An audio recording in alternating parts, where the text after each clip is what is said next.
Hello, my name is Danni Watts-Jones of DWJ Wealth Management, and this is the lovely Alison Kent from JCP Solicitors. We thought it would be a good idea to run some short sessions on the importance of lifetime planning and wealth management, particularly during these crazy times.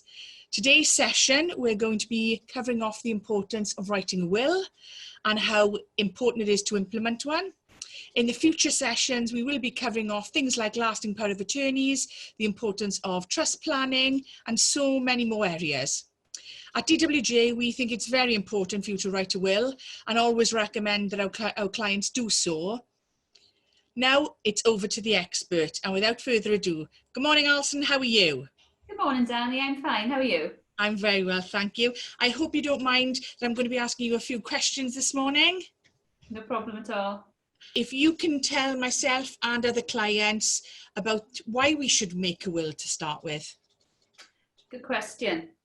I think there's lots of reasons why you'd want to make a will, but I think it all boils down to just having control of your affairs. Making a will is by far the best way of making sure that your wishes count. Great, great. So it's really making sure you want the money where you want it to go to. Yeah. Brilliant. And what will a will actually do for me? If you were writing a will for me today, what would it actually do for me? A will can do a lot of things. Obviously, the most obvious thing it does is it shows who you want to benefit from your money and your possessions. We all know that about wills, but it does so many more things than that. Okay. It can allow you to nominate somebody to look after your children. So you could appoint a guardian. None of us would go on holiday or out for a meal without making sure that our children were being taken care of. It's even more important that you consider who would look after them if something dreadful happened and you weren't around when they were still young. And that is really one of the most important decisions the parents have to make when they're making wills. It's also thinking about who will pay my funeral, who will sort out all of my debts and and make sure that all of my wishes are carried into effect. You can decide who does that. You can give people rights to occupy your house for a period of time if they're living with you. A will does so much more than just say who gets my house, who gets my bank account. I love the points around the children in particular, around who is going to look after them. For me, one of the priorities it would be, if you had children, would be that would definitely be something that would be worrying me during these times. If I needed to write a will right now, in these crazy times that we find ourselves during this pandemic, how would we go about that? Well, it's amazing how resourceful our clients are being right now. And we're having wonderful stories coming back with clients having to find witnesses to their wills, signing their wills with neighbours witnessing over the garden fence and from one side of the garden or through the kitchen window. We're living in a time when we've got all of this technology available to us, and although none of us would ever have wanted this pandemic to happen, we're living at the moment in time where we can still contact our families, we can still get things done, although not in the way that we would normally do it. We are seeing clients over Zoom like this. We are talking to clients on the telephone. In fact, some clients are really quite happy to do it like this. They don't need to come into the office anymore necessarily. They can sit at their own kitchen table with a cup of tea and their own paperwork around them, and we can have a nice little chat, going through their wishes. And for lots of our clients, actually, they're preferring that.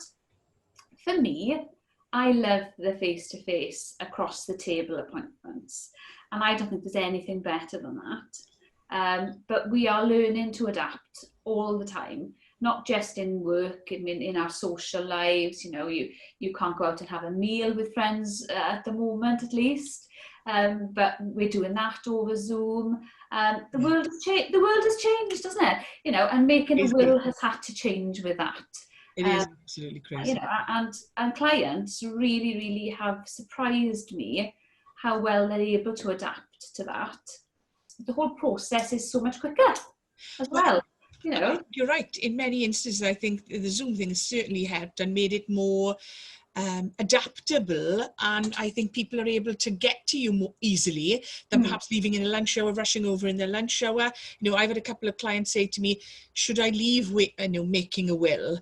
And I'm best letting you answer that one, in terms of, I've told them no, but over to the expert. Yeah, we have had clients ask us that, particularly clients who are sheltering maybe. But I think the important thing is that, you know, as this pandemic shows us, we don't know what tomorrow will bring.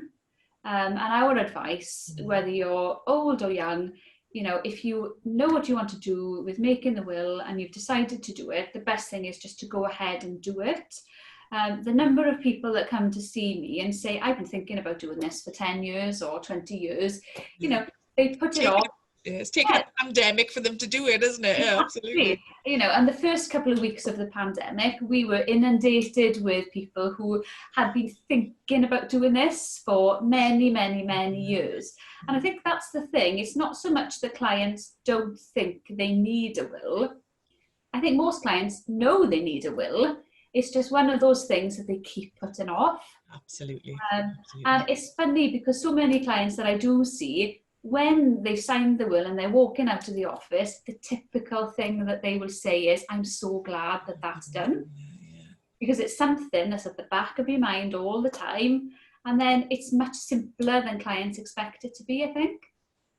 I think so too. And I think if you can explain to clients and the audience, Alison, what happens if you don't make a will and how that can affect you and your family? Well, it depends on your circumstances, what the actual implications are. But, you know, the first thing is that you leave an element of uncertainty for your family. You know, it's really comforting for families to know what you wanted to happen and that they're carrying out what your actual wishes were. And I think it's just really nice for them to know that you've taken the time, that, you know, you've thought about this, that they were special to you and that you wanted to make provision for them.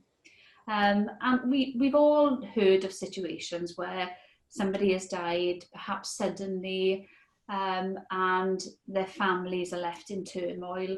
There may be people that are not provided for. There may be unmarried partners. You know, we've had situations where people have lived together for 50 years and then one partner dies without a will and the other partner has absolutely no right to anything in the estate. Horror stories, aren't they? You know, and it's just it's a stressful time when you lose somebody. Absolutely. And you know, at least if you have a will in place, you take as much of that stress away as you can. Yes. Make it that much easier for them. So if clients decide now and the lights come on, they say, yeah, I definitely want to make a will. What's the easiest way for them to do that? And how can they get hold of you in particular, Alison? Well, they can contact the office in the normal way. We are all working remotely, but we can still be contacted in exactly the same way as before. They can go on our website, they can email me, they can ring the office. And what we do, first of all, is we just set up a time that we can ring them and have a chat about these things, and then we get the ball rolling that way. Fantastic. And I think for you, the same as us, it's very similar. It's business as usual in these unusual times, you know. Well, I'd just like to say a massive thank you for today, Alison. That's great. And hopefully, ladies and gentlemen, you look forward to the next instalment, which I believe we're going to be doing lasting power of attorneys. Stay safe. Bye now. Bye now.